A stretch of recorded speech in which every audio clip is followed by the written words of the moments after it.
আচ্ছা, ফেরেশতাদের দোয়া উত্তম না মানুষের দোয়া উত্তম? আচ্ছা, এর আগে বলেন, মানুষ উত্তম না ফেরেশতা উত্তম? চিন্তা করে কইেন, সব মানুষ কি ফেরেশতাদের থেকে উত্তম? যারা আজকে সারাদিন সারা রাত গাঁজা খাইছে হেরাও কি ফেরেশতা থেকে উত্তম?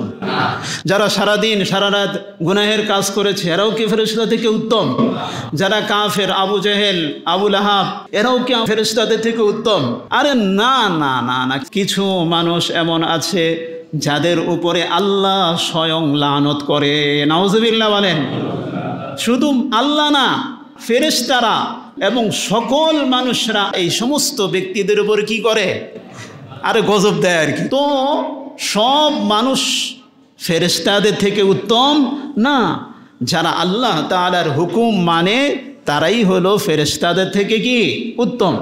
তো যাই হোক, তো আমরা ফেরেশতা কাদের উপরে দোয়া করে এই বিষয়ে লম্বা ফিরিস্তি আলোচনা আছে। ফিরিস্তি যদি আমরা খুঁজি তাহলে 16 থেকে 18 জন এমন ব্যক্তি আছে যাদের উপরে ফেরেশতারা দোয়া করে। সময়ও নাই, অল্প সময়, এই জন্য আজকে 8 থেকে 9 জনের কথা আলোচনা করব। খুব মনোযোগ দিয়ে শোনার চেষ্টা করব। আল্লাহ তাআলা আমাদের সকলকে এই কথাগুলোর উপর যেন আমল করার তৌফিক দান করে। সকলে বলেন আমিন।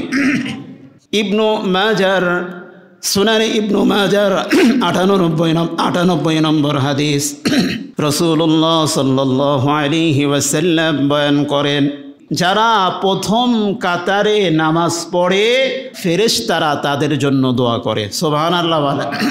কোন কাতারে? জামাতের না গায়রে জামাতের? আপনি যদি কন যে হুজুর আমাদের বাসাই হইল জামাত মসজিদ, 2 জন মানুষ আপনার বাসার মধ্যে নামাজ পড়ে নিলেন, কাতার কোথায়? এটা না মসজিদের মধ্যে? মসজিদের মধ্যে।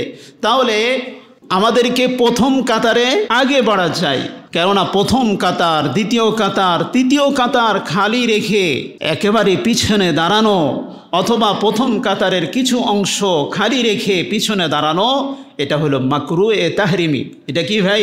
মাকরুহে তাহরিমি। 2 নম্বর হইল মুসনাদে আহমদের 6727 নম্বর হাদিস, আল্লাহ তাআলার রাসূলের সাহাবী হযরত আবু হুরায়রা রাদিয়াল্লাহু আনহু বলেন, যে ব্যক্তি নামাজ শেষ করল, নামাজ শেষ করার পরে ওযুরত অবস্থায় নামাজের জায়গায় যতক্ষণ পর্যন্ত সে ব্যক্তি বসে থাকে ততক্ষণ পর্যন্ত তার জন্য ফেরেশতারা দোয়া মাগফিরাত করে। ওযুর সাথে, কি সাথে? ওযুর সাথে। ওযু ছাড়া যদি দেয় তাহলে তার জন্য দোয়া হবে না। বরং আবার যদি নামাজের কাতারেই বসছে, কথা ঠিক, নামাজ শেষ করে এরপরে অন্য কথা, হেই কথা, হেই কথা, হেই কথা, সব কথা এগুলো করলে হবে না। বরং যতটুকু সময় সে নামাজ শেষ করে পবিত্র অবস্থায় নামাজের জায়গায় বসে থাকবে, ওইটুকু সময় তার জন্য ফেরেশতারা দোয়া করতে থাকবে। 3 নম্বর, জামিউ তিরমিজি হাদিস নম্বর 5767 নম্বর হাদিস, হযরত আলী রাদিয়াল্লাহু আনহু বলেন, যে ব্যক্তি অসুস্থ ব্যক্তিকে সকালবেলা দেখার জন্য যায় তার জন্য 70,000 ফেরেশতা দোয়া করতে থাকে। ফেরেশতারা বলে, আল্লাহুম্মা ইস্তাগফির, আল্লাহুম্মা গফিরহু, আল্লাহ এই ব্যক্তিকে আপনি কি করেন? মাফ করে দেন। সে অসুস্থ ব্যক্তিকে দেখার জন্য গিয়েছে। এখন আমরা তো যাই না, আমরা কারা যাই? যারা একেবারে সমাজে এলিট শ্রেণী, চেয়ারম্যান সাহেব, আমরা তাদের দেখানোর জন্য যাই। অথচ আমাদের সমাজের যে কোনো ব্যক্তি অসুস্থ হোক, চাই দাড়ি থাকুক বা না থাকুক, চাই সে মসজিদে আসুক বা না আসুক, তাদেরকে দেখার জন্য গেলে কোনো মুসলমান যখন যাবে, যাওয়ার সাথে সাথে সকালে গেলে বিকাল পর্যন্ত তার জন্য 70,000 ফেরেশতা দোয়া করতে থাকবে। 4 নম্বর হইল, কিছু মানুষ আছে দ্বীনি ভাই। এক ভাই আছে রক্তের ভাই, আর এক ভাই হলো দ্বীনের ভাই। এক ভাই হলো আপনার আপন ভাই, আর এক ভাই হলো আপনি ইসলামের কারণে তার মধ্যে ভ্রাতৃত্ব বন্ধনে আবদ্ধ হয়েছেন এমন ভাই, মানে দ্বীনি ভাই। কেউ যদি দ্বীনি ভাইকে দেখার জন্য যায়, কেন যাবে? আল্লাহকে সন্তুষ্ট করার জন্য। নিজের দ্বীনী ভাই, আপন ভাইকে গেলে তো আগের হাদিসে আসছেই, দ্বীনী ভাইকে দেখার জন্য যখন সে যাবে, তার জন্য আল্লাহ তাআলার ফেরেশতারা দোয়া এবং মাগফিরাত করতে থাকবেন। 5 নম্বর হইল, যে কোনো ব্যক্তি অপর ভাইয়ের জন্য দোয়া করে। কি করে ভাই? অপর ভাইয়ের জন্য দোয়া। সে অনুপস্থিত অবস্থায় যদি দোয়া করে, আল্লাহ তাআলার ফেরেশতারা তার জন্য বেশি বেশি দোয়া করেন। মনে করেন আপনি দোয়া করলেন, আল্লাহ রকুনউদ্দিন ভাইকে একটা ছাগল দিয়ে দাও, আল্লাহ আশরাফ ভাইকে একটা ছাগল দিয়ে দাও। কি কইলেন? ছাগল। আচ্ছা, আপনি রোকন ভাই জানেও না আপনি যার জন্য ছাগল চাচ্ছেন। আপনার এখানে একজন ফেরেশতা, সে বলে আল্লাহ, সে ব্যক্তি তার ভাইয়ের জন্য, রোকনের জন্য দোয়া করছে ছাগলের জন্য, আল্লাহ হেরে তাড়াতাড়ি ছাগল দেও। সুবহানাল্লাহ কইতেন না? ছাগল তো কইলাম আর কি একটা উদাহরণস্বরূপ, আসলে ছাগল না। মনে করেন আপনি যদি দোয়া করেন যে আল্লাহ আমার ভাই, ওই ভাই অমুক ভাই, আল্লাহ অমুক ভাইয়ের ছেলে একটা আছে, অমুক ভাইয়ের ছেলেকে আপনি পরীক্ষায় পাশ করাইয়া দেন। কি কইয়া দেবেন? পাশ করাইয়া দেবেন। এটা আপনি দোয়া করলেন। তো দোয়া করার সাথে সাথে আপনার জন্য দোয়া করবে কে? আপনি দোয়া কবুল হইলেও হইতে পারে, কিন্তু ফেরেশতাদের দোয়া কবুল হবে। তাহলে দোয়া করবেন তো ভাই, নাকি দোয়া করবেন আল্লাহ আমার প্রতিবেশী এ খারাপ বদমাইশ, আল্লাহ হেরে আগে মারেন? আচ্ছা কোন তো, এই যে দোয়াটা করলেন আপনি প্রতিবেশীর লাইগা, প্রতিবেশীর এই দোয়াটা কবুল হোক বা না হোক এটা আল্লাহই ভালো জানে, কিন্তু বদ দোয়াটা আপনার জন্য আগে কবুল হইব। আমার আপনার ফেরেশতাদের দোয়া লাভ করার জন্য যার একটা জিনিস লাগবে, তা হলো অপর ভাইয়ের অনুপস্থিতিতে তার জন্য যখন দোয়া করা হবে, আল্লাহ আমার জন্য ফেরেশতারা দোয়া করবে। 6 নম্বর হইল, জামিউ তিরমিজির 2619 নম্বর হাদিস, হযরত আবু হুরায়রা রাদিয়াল্লাহু আনহু বলেন, মানুষকে যখন কোনো ব্যক্তি ভালো উপদেশ দেয়, কি উপদেশ দেয় রে ভাই? ভালো উপদেশ দেয়। তার মানে এটা না আপনি সব নিজে নিজে ভালো বললেন আর সব কাজ, খারাপ কাজ নিজে নিজে করলেন, তা না। আল্লাহ মাফ করুক, আল্লাহ মাফ করুক, জামিউ তিরমিজির হাদিসের মধ্যে রয়েছে, কিছু মানুষ, কিছু আলেম, কিছু নেককার মানুষদেরকে মানুষ মনে করবে নেককার, তারা যখন জাহান্নামে ফয়সালা হবে, তাদের জাহান্নামের ফয়সালা হবে।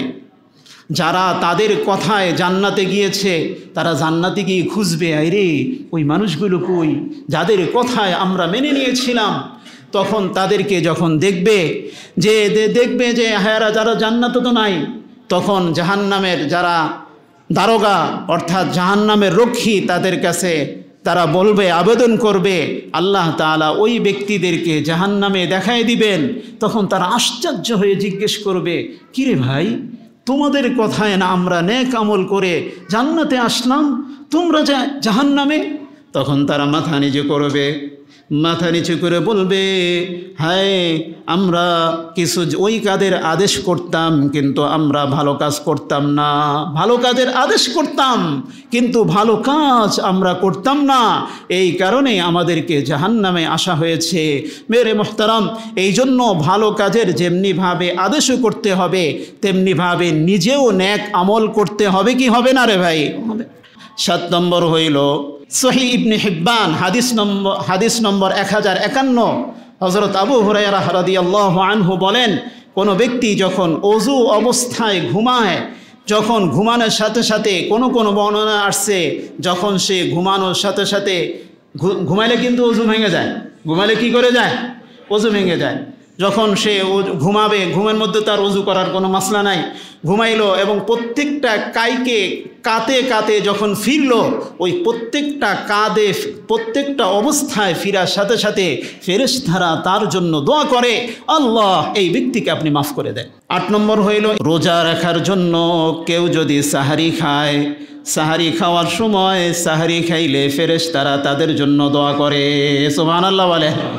যে কোনো ব্যক্তি যখন সাহারি খাওয়ার সময় সাহারি খাবে, চাই সে পানি খাক, চাই সে একটা খেজুর খাক, চাই সে যাই খাক না কেন, ওই অবস্থায় যখন বান্দা উঠবে তার জন্য ফেরেশতারা দোয়া করতে থাকবে। 9 নম্বর হইল নবীজি সাল্লাল্লাহু আলাইহি ওয়াসাল্লামের উপরে কোনো ব্যক্তি যখন দরুদ পাঠ করবে, আল্লাহ তাআলার কিছু ফেরেশতা রয়েছে যারা দুনিয়ার বিভিন্ন স্থানে ঘুরতে থাকে। যেইখানে যে অবস্থায় একাকী শুয়ে বসে পবিত্র অবস্থায় হেঁটে যে অবস্থায় সে যখন দুরুদ একবার পড়ে, ওই ফেরেশতারা এইটা রসুলের রওজায় পৌঁছে দেয়। সুবহানাল্লাহ। শুধু পৌঁছে দেয় তা না, বরং আমার নাম, এলাকার নাম, বাপের নাম সহ পৌঁছে দেয়। আর এ অবস্থায় এটা তো পৌঁছে দেওয়া, এরপরে যে ব্যক্তি একবার পড়বে, মনে করেন আপনি পড়লেন আল্লাহুম্মা সাল্লি আলা মুহাম্মদ, পড়েন আল্লাহুম্মা সাল্লি আলা মুহাম্মদ, এইটুকু পড়লেন, গোপনে পড়লেন। আল্লাহ তাআলা রসুল বলেন যে ব্যক্তি আমার উপরে একবার দরুদ পাঠ করবে, আল্লাহ তাআলা তার উপর 10টা রহমত নাজিল করবেন।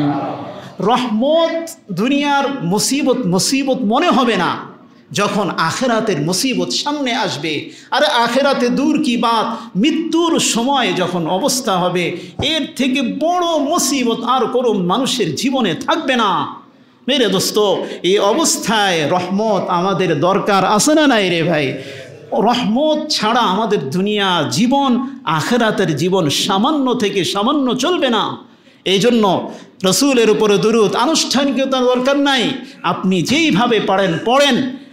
আপনি যদি একাকী পড়েন, আল্লাহ ফেরেশতারা যেমনিভাবে পৌঁছাবেন। আনুষ্ঠানিকতা করার প্রয়োজন না, অনেকেই আনুষ্ঠানিকতা দুরূদ পড়ে, পড়ুক, কিন্তু আনুষ্ঠানিকতা ছাড়াও সর্ব অবস্থায় আপনি দুরূদ পড়েন।